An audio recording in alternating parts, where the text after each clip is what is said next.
Et salut, c'est Man Bricole. On se retrouve pour tester une nouvelle caméra de chez Skytronics. C'est la CT IPC-690C 4 MPS. Voilà, donc c'est une caméra filaire que tu pourras mettre dans ton jardin pour, pour surveiller ce qui se passe. Et tu pourras enregistrer tout ce qui se passe chez toi 7 jours sur 7, 24 heures sur 24 sur une carte SD allant jusqu'à 128 Go. Bon, déjà, je te propose qu'on fasse un petit tour du contenu du carton. Tout est bien protégé. Alors Skytronics, c'est une marque, moi tu vois, j'en ai déjà testé. Je te mets les liens de la petite caméra que j'avais déjà testé ici pour l'extérieur.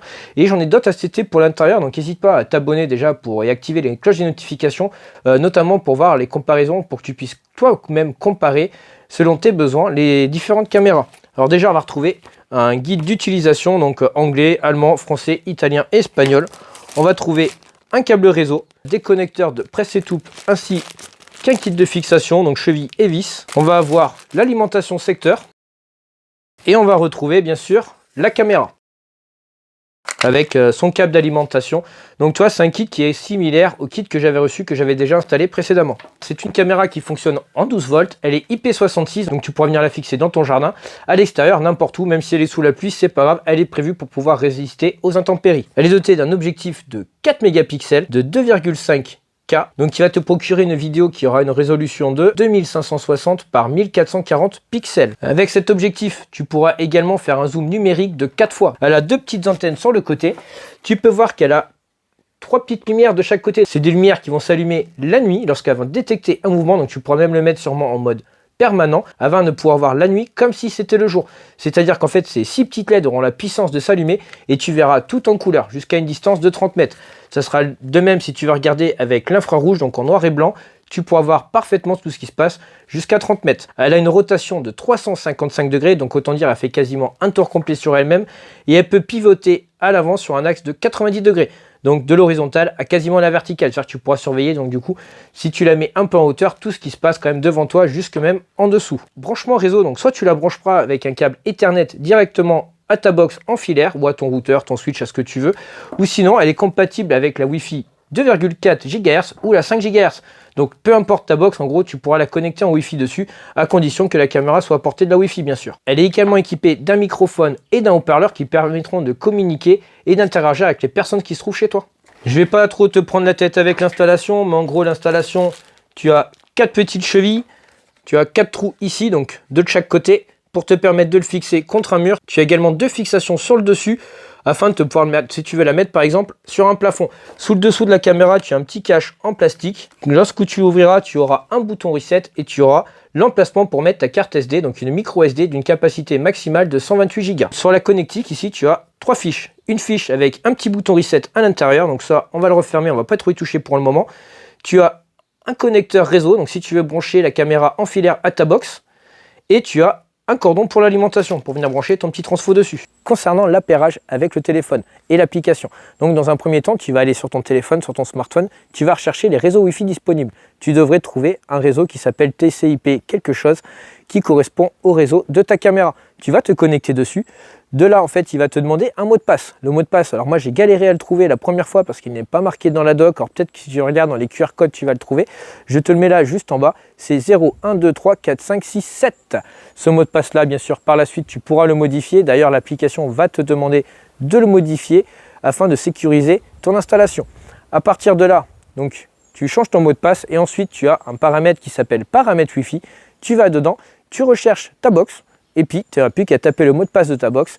À partir de là, donc du coup, ça sera connecté. Une fois que ça sera bien connecté, l'application va redémarrer. Ton téléphone, tu le remettras sur ta box ou sur le réseau 4G n'importe où. Et tu pourras accéder à tout le reste des paramètres de ta box et regarder toutes les vidéos qui s'y font.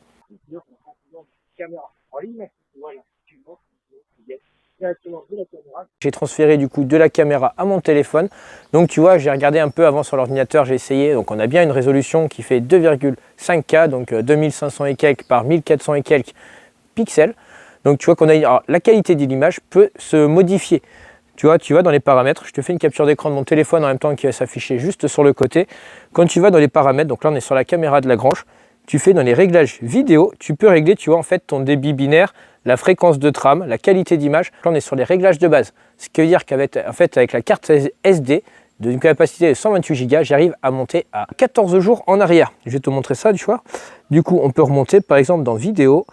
On va prendre la caméra de Lagrange, on va choisir une date personnalisable. Donc tu vois, on est là, on est aujourd'hui, on est le 26 juin. On va voir ce qu'on a, voilà, par exemple jusqu'au 6. Ça fait une vingtaine de jours. Et on va rechercher les événements. Donc tu vois, on arrive à redescendre jusqu'au 11 juin.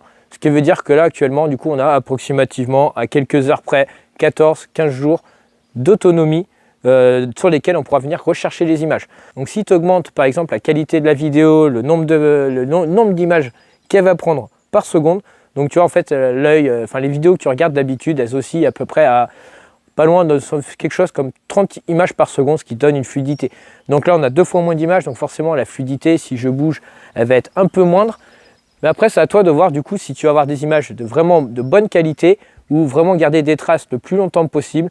Voilà, donc tu pourras modifier tous ces paramètres juste ici. Moi, ce que je cherche, c'est vraiment de la sécurité et repartir assez loin en arrière pour retrouver des images de ce qui a pu se passer il y a une semaine ou deux, par exemple, si je remarque que quelque chose a disparu dans mon jardin et que l'alarme ne s'est pas déclenchée.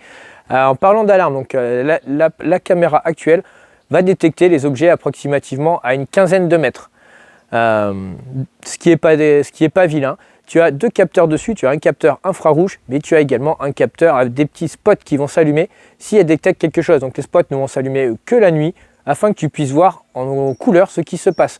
Donc je te mets des petits exemples là des 2 images. Donc la qualité de l'image infrarouge, donc qui est une image que tu auras en noir et blanc, qui est très bien. Et dès que les spots vont s'allumer, tu auras une image dite en couleur. Donc tu pourras voir dans les 2 cas jusqu'à une trentaine de mètres. Tu auras les couleurs, tu auras un peu tout ça, donc ce qui est quand même pas mal je trouve pour le prix de cette caméra. Voilà, donc moi c'est une caméra, tu vois, je suis quand même super satisfait avec, tu vois, je vais te montrer quelques petits trucs du coup, je suis dans la caméra, tac, tu vois, on peut la tourner, la bouger un peu dans tous les sens. Donc là tu vois la gueule de mon jardin, à vous c'est génial. Voilà, tu vois, regarde, il y a même le câble d'EDF qui passe juste au-dessus, t'as vu là, juste là, oh. C'est une caméra qui me permet de dialoguer par exemple avec le livreur qui vient de me livrer des colis, ils arrivent devant la porte, ça me permet de pouvoir leur parler, d'interagir avec eux, d'avoir entre guillemets une conversation, de leur dire à quel endroit laisser le colis. Enfin bon voilà, c'est un truc qui est quand même intéressant. Ça dépend le budget que tu recherches après dans ta caméra. En plus, sache que si tu as plusieurs caméras, par exemple, tu peux cliquer sur 4 images là-haut et avoir donc tu vois les 4 caméras que j'ai chez moi actuellement. Donc là par contre l'appli bascule en mode paysage et tu peux voir donc du coup en direct live ce qui se passe dans la maison. Regarde, je vais bouger, tu vois, et ainsi qu'à l'extérieur si tu es équipé. Par contre, il faudra que tu aies uniquement des caméras de la gamme de chez Setronics afin qu'elles soient toutes compatibles avec la même application. Voilà, donc on va ressortir de là. Donc tu vois, je n'ai pas encore installé de 4e caméra, mais on ne sait jamais, ça pourrait venir. C'est un truc en tout cas moi que je trouve assez pratique, c'est de voir un peu tout ce qui se passe en même temps sur toutes ces caméras. En ce moment, certes, tu n'as pas la possibilité de tout sauvegarder sur un cloud, c'est-à-dire que tu es obligé de tout sauvegarder sur une carte SD si tu en as envie. Par contre, l'avantage de ça, c'est que tu n'as pas de pub, tu n'as pas de notifications récurrentes comme j'ai pu avoir avec une marque concurrente où tous les jours tu reçois des notifs pour souscrire à un abonnement, pour t'abonner, pour avoir le cloud, pour avoir tout ça. Moi, c'est un truc qui franchement me dérange un peu au final parce que j'ai pas envie voilà, d'être surmené, de recevoir des notifs bidons à longueur de journée pour ça. Voilà, en attendant, moi, c'est un produit que j'adore. Je viens de regarder son prix, on est sur une caméra qui est en promo en ce moment sur Amazon qui tourne aux alentours des 60 € avec une petite réduction. Donc voilà, donc c'est un produit que je recommande. J'ai déjà testé 3 marques de caméras différentes et franchement pour l'instant c'est celle que je préfère.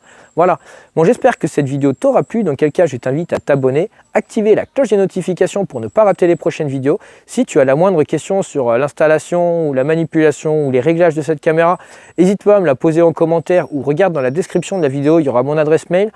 Je me ferai un plaisir de t'y répondre. En attendant, je te dis à bientôt. Ciao, ciao!